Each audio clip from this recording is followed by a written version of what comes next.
اعوذ باللہ من الشیطان الرجیم بسم اللہ الرحمن الرحیم اللہم صلی علی محمد وآل محمد وعجل فرجہم۔ السلام علیکم ناظرین، ہمارے ساتھ آج ہمارے مہمان پروفیسر ڈاکٹر امجد علی جعفری صاحب کو خوش آمدید کہتے ہیں۔ ڈاکٹر صاحب، اکثر یہ تصور کیا جاتا ہے کہ امام مہدی علیہ السلام انتقام لینے کے لیے ظہور فرمائیں گے، تو پھر روایات میں عدل اور اصلاح کا جو بار بار ذکر ہے اس کی کیا حقیقت ہے؟ سوال یہ ہے کہ کیا ظہور امام مہدی علیہ السلام صرف انتقام کے لیے ہے؟ اعوذ باللہ من الشیطان الرجیم بسم اللہ الرحمن الرحیم۔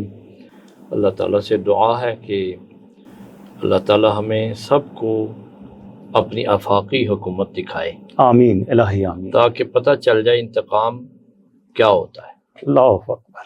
دیکھیں کہ انتقام ضروری نہیں کسی کی گردن مار کے ہی ہو۔ مثلا ایک قوم پیچھے رہ جاتی ہے، دوسری قوم ترقی کر جاتی ہے، تو وہ کہتی ہے میں نے اس سے انتقام لینا ہے۔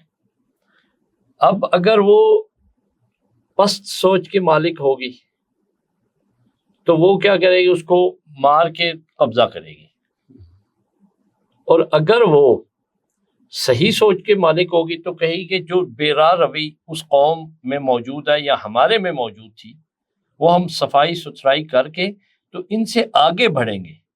یہ انتقام ہے۔ صحیح مفہوم انتقام گردن مار دینا نہیں ہے، کیونکہ یہ اللہ کی صفت ہے۔ منتقم اللہ کی صفت ہے۔ آپ 99 نام پڑھیں گے تو قرآن کریم میں بھی اس کا تذکرہ ہے، بے شک منتقم ہے بے شک، تو وہ بے نیاز بھی ہے، غنی حمید بھی ہے۔ غنی یعنی بے نیاز۔ اب منتقم ہو بے نیاز ہو، دو چیزیں جمع نہیں ہو سکتی، تو یہ کیسے اللہ کے دونوں نام ہیں؟ وہ ایک طرف سے کہ میں بے نیاز ہوں، دوسری سے میں انتقام لوں گا۔ اس کا مطلب انتقام کا مفہوم الگ ہے، صحیح مطلب الگ ہے۔ لہذا انتقام حضرت حجت سلام اللہ علیہ کی بھی صفت ہے منتقم، لیکن منتقم کس؟ اب فرض کریں بہت سارے لوگ تو چلے گئے ہوں گے جنہوں نے خرابیاں کی ہیں، جی، بہت سارے باقی بھی ہوں گے۔ جی، انتقام کیا ہے؟ کہ جو حکومت الہی تم نے سالہ سال سے صدیوں سے قائم نہیں ہونے دی وہ قائم کریں گے۔ سبحان اللہ، یہ انتقام ہے۔ سبحان اللہ۔ آپ بھی عرف عام میں بھی کہتے ہیں کہ فلاں نے بھائی فلاں سے بڑا انتقام لیا، کیا اس کو مار دیا اس نے؟ نہیں، جو اس نے خرابیاں کی ہوئی تھیں وہ اس کی اصلاح کی، اور وہی بے منزلت انتقام ہوا۔ حضرت حجت سلام اللہ علیہ کا جو منتقم ہونا ہے یہ صفات الہیہ کا مظہر ہونا ہے۔ سبحان اللہ، سبحان اللہ۔ اللہ منتقم ہے، اس کی حجت جو ہے، اس کے جو امام ہیں بنائے ہوئے وہ بھی منتقم ہے۔ یہ جو آپ دیکھتے ہیں کہ 11 مہینے جی، لوگ 10 مہینے سمجھ لیں ہر حرکتیں کرتے ہیں عزاداری سید الشہداء کے خلاف، باطل کو ایسے پرچار کرتے ہیں کہ جیسے ہے ہی وہ۔ محرم آتا ہے، عزاداری بے شک اس نصاب پہ، اس معراج اور اس تقاضوں کے ساتھ نہیں بھی بعض اوقات بعض جگہوں پہ ہوتی، لیکن اس کی اپنا ایک اثر یہ ہے کہ یہ 10 مہینوں کا انتقام لے لیتی ہے۔ اللہ اکبر، کیا کہنے۔ وہ جو لوگ سرمایہ لگاتے تھے، خطبے دیتے تھے، محنتیں کرتے تھے، خطبے دیتے تھے، لوگوں کو دور کرتے تھے، جھوٹ بولتے تھے، پلندے بناتے تھے، پروپیگنڈے کرتے تھے، وہ دھل جاتے ہیں سب۔ اللہ اکبر۔ اچھا بھائی، انہوں نے انتقام لیا ہم سے، کس کے ذریعے انتقام لیا؟ سید الشہداء کے ذکر کے ذریعے، سبحان ان کی اعضاء کے ذریعے۔ حجت سلام اللہ علیہ انتقام لیں گے کہ باطل نظریات کو مٹا دیں گے،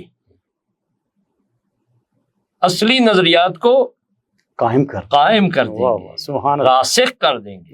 سبحان اللہ۔ روئے زمین پہ جو خرابیاں ہوئی ہوں گی اس کی اصلاح کر دیں گے۔ یہ انتقام ہوگا، اور یہ انتقام کون نہیں چاہتا؟ ساری مثبت سوچ رکھنے والے چاہتے ہیں، سبھی چاہتے ہیں. ماشاءاللہ ماشاءاللہ. اور اس کے بعد ٹیڑھے میڑھے افراد بھی موجود ہیں. تو جب فرعون، نمرود، شداد، یزید، امثال و ذالک جو موجود تھے یا موجود ہیں یا آئندہ آئیں گے، تو خدا نے یہ بھی تو دکھانا ہے نا کہ ان کی حرکتوں کا ہی یہ نتیجہ ہے. بے شک. ورنہ میں بے نیاز ہوں، واہ واہ. مجھے نہیں ضرورت. دعاؤں میں آپ پڑھتے ہیں کہ اللہ تو مجھے عذاب دینے سے بے نیاز ہے، تجھے عذاب دے کے کوئی مجھے فائدہ نہیں ہوگا. دعاؤں میں جملے ہیں. بے شک. تمہیں جہنم میں بھیج کے دعائے کمائل بھی ہے، جی تمہیں کوئی فائدہ نہیں ہوگا، کوئی فائدہ نہیں ہوگا، تو بری ہے. اللہ اکبر. لیکن پھر پتہ چلا منتقم کس چیز کا ہے اللہ تو. ہاں، جو نظام خراب کیا تھا اس کو واپس اس کا جگہ لا کے کہ تمہاری جو محنت، تمہاری جو ضلالت، تم نے جو خرابی کی تھی وہ ختم ہو جائے، تباہ و برباد ہو جائے. بنی امیہ نے جو شروع کیا تھا وہ یزید کے ذریعے برباد کر دیا اللہ نے.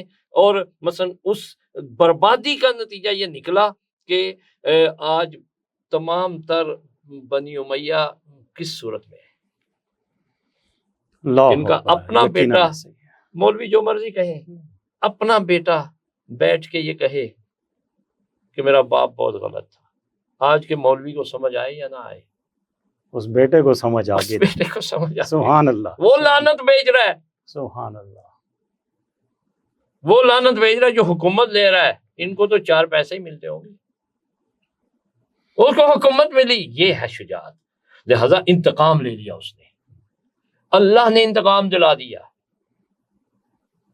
بالکل ایسے ہی، بالکل. تو لہذا انتقام کی سینس یہ ہے. ہاں ٹیڑھے میڑھے ہوں گے، وہ خود ہی دیکھیں. ایک بندہ ایسے ٹریک پہ چل رہا ہے جہاں آگے گڑھا ہے، تو وہ گڑھے میں دڑم سے گر جاتا ہے. تو مجھے یہ بتائیں کہ ہم نے انتقام لیا یا وہ اپنی حرکت کا ہے؟ خود گڑھے میں گرا، اپنی حرکتوں سے گرا. بالکل ایسے ہی. ماشاءاللہ. بہت. کہ اللہ نے کیا انتقام لینا ہے اس سینس میں جو لوگ سمجھ رہے ہیں. ماشاءاللہ. ڈاکٹر صاحب نے بہت ہی سادہ انداز میں سمجھا دیا ہمیں کہ امام مہدی علیہ السلام کا انتقام اصل میں وہ مثبت سوچ، عدل اور اصلاح پر مبنی معاشرہ ہوگا کہ جو ظلم اور ستم کی جڑ کاٹ دے گا. اس کے ساتھ ہی ہم اگلے پوڈ کاسٹ کے جس میں ہمارا ایک اور اہم سوال آپ سے جس پر ہم گفتگو کریں گے وہ یہ ہوگا کہ لوگ امام مہدی علیہ السلام کی مخالفت کیوں کریں گے. تب تک کے لیے اجازت. والسلام علیکم ورحمۃ اللہ وبرکاتہ.